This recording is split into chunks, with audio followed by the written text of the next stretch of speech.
We are in day 133 in 1 Samuel 14, and I love the faith of Jonathan. And Jonathan was Saul's son.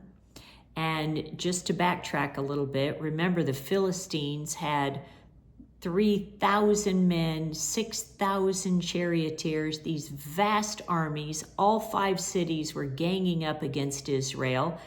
And Saul had brought in all of the priests to pray and to seek God. And remember, he was down to 600 warriors. Can you imagine? So here's Jonathan. Let's read about him because I love this young man's faith. And this is the way we should all live our lives going, okay, Jesus, you have got this. So this is so cool. So as the priests and everyone was sitting around, probably terrified, no one realized that Jonathan had left the camp to reach the Philistine outpost. Jonathan had to go down between the rocks to find them, climbing with his hands and feet. I mean, literally having to climb up a mountain. And he says to his armor bearer, "Let's go across to the outpost of those pagans." Jonathan said to his armor bearer, "Perhaps the Lord will help us, for nothing can hinder the Lord. He can win a battle, whether he has many warriors or only a few."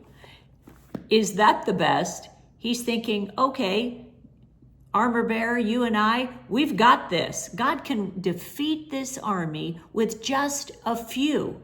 And because of that, God did. He loves it when we have the faith in him that we say, you know what, God, I don't care about the odds. I could care less the enemies out there, the pagans, whatever. You know what, God, if you're on my side, we have got this. I just absolutely love his faith. So he says to his armor bearer, if we're going to yell up to them, and if they say, come up to fight, then we will go up. That will be the Lord's sign that he will help us defeat them. So sure enough, the Philistines said, come up here and we'll teach you a lesson. So climb right behind me, Jonathan said to his armor bearer, for the Lord will help us defeat them. I mean, is that just the coolest thing in the world? Okay, so that day they climbed up using both hands and feet, and the Philistines fell before Jonathan and his armor bearer, killed those who came behind him. They killed some 20 men in all, and their bodies were scattered over half an acre.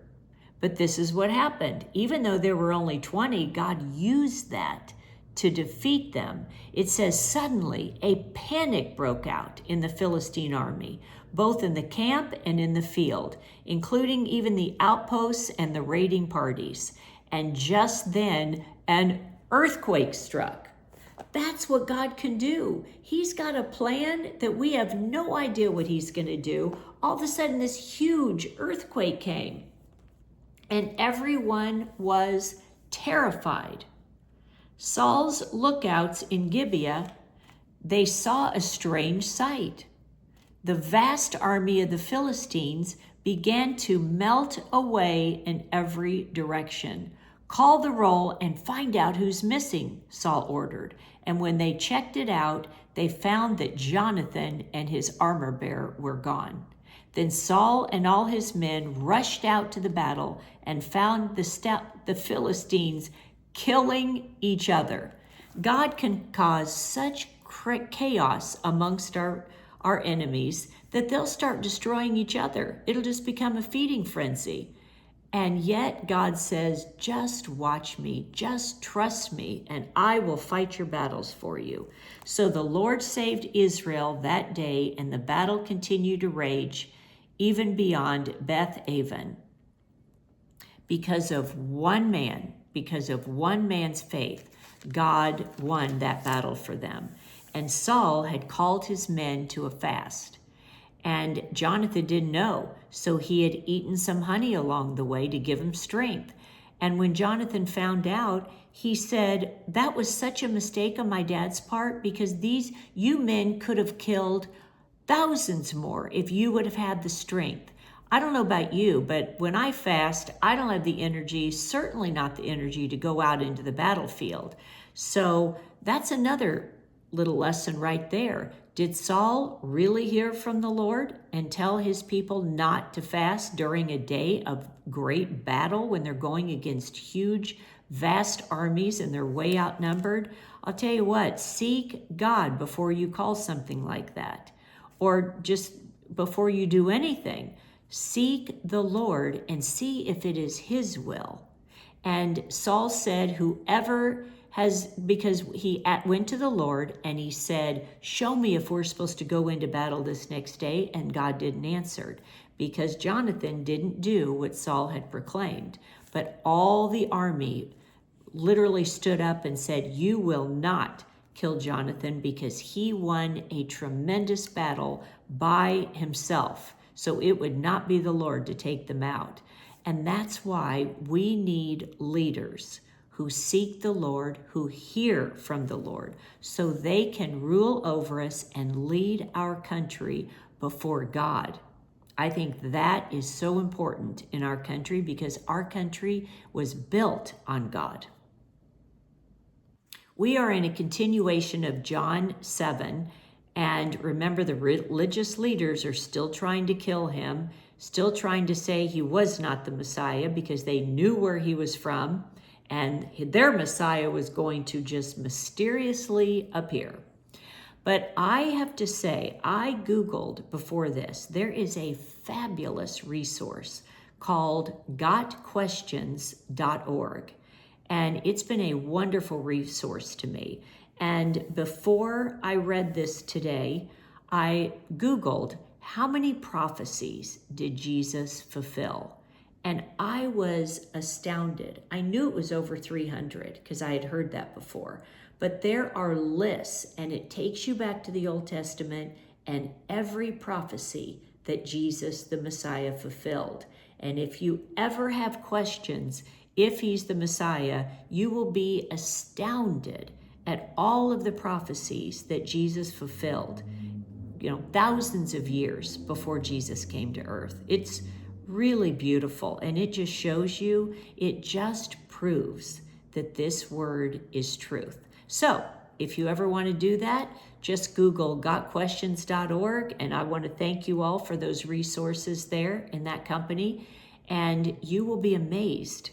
And it's fun to study and look through all the prophecies that Jesus fulfilled.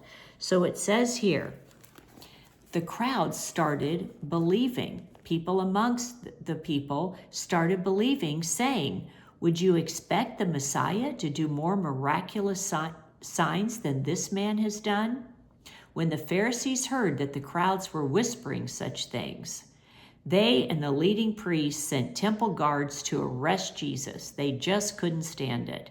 But Jesus told them, I will be with you only a little longer, then I will return to the one who sent me. You will search for me, but not find me, and you cannot go where I am going. Because he knew that they did not believe, so they wouldn't be able to go to heaven and see him again. For the scriptures declare, Jesus is saying, rivers of living water will flow from his heart. When he has living water, he was speaking of the Spirit, who would be given to everyone believing in him. But the Spirit had not been given, because Jesus had not yet entered into his glory.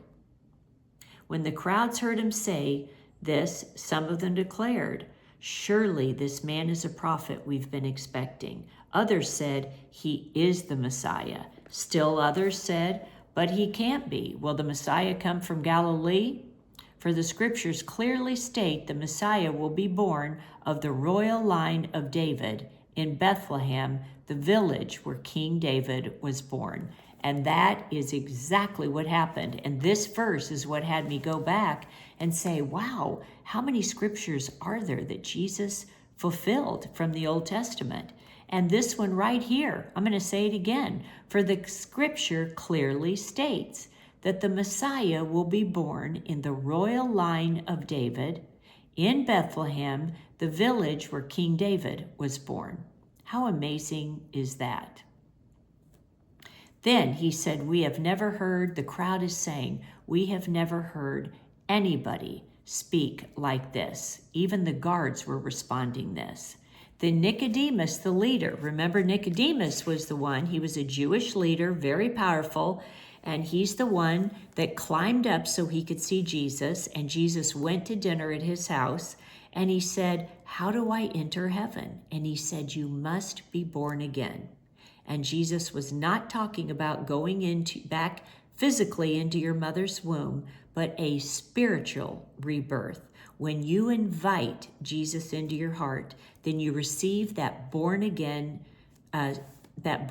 gift where your spirit is born again and you get eternity in heaven.